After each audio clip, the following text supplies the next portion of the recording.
मात्र दो पार्टियों के बीच का चुनाव नहीं है।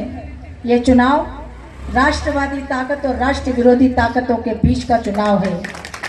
ये चुनाव सबका साथ सबके विकास पर मंत्र पर काम करने वाले और तुष्टीकरण की राजनीति करके सिर्फ एक वर्ग विशेष को बढ़ावा देने वालों के बीच का चुनाव है।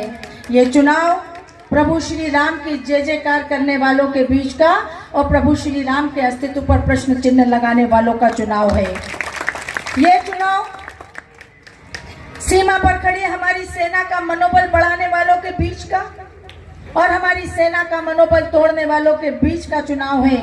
हम सबको समझना है कि चारों तरफ विकास तो दिखाई दे रहा है, ये वास्तव में भारतीय जनता पार्टी की सरकार, भारतीय जनता पार्टी की सोच, भारतीय जनता पार्टी की चिंतन का परिणाम है। लेकिन इसके साथ ही साथ हमें भविष्य की भी चिंता करनी है और भविष्य की चिंता अगर करनी है तो हमें भारतीय जनता पार्टी को बार बार आशीर्वाद देना होगा, ताकि कांग्रेस जैसी पार्टी को इस बात का सबक मिले कि इस देश की जनता ने 60-65 वर्षों तक कांग्रेस पार्टी को राज करने का मौका दिया, लेकिन कांग्रेस पार्टी ने इस देश का विनाश करने में कोई कसर नहीं छोड़ी।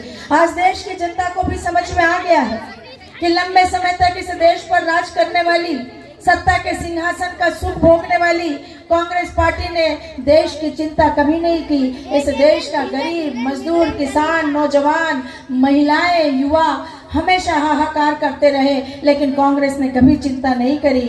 कांग्रेस ने इस देश में गरीबी, बेरोजगारी, भ्रष्टाचार, परिवारवाद, तुष्टीकरण की राजनीति को लगातार बढ़ावा दिया।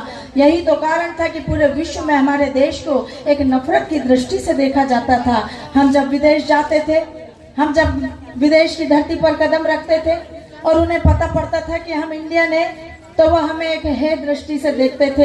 हमें शर्म महसूस होती थी अपने आप पर कि कैसी सरकार कांग्रेस की हमारे देश में राज कर रही है, जिसने पूरे विश्व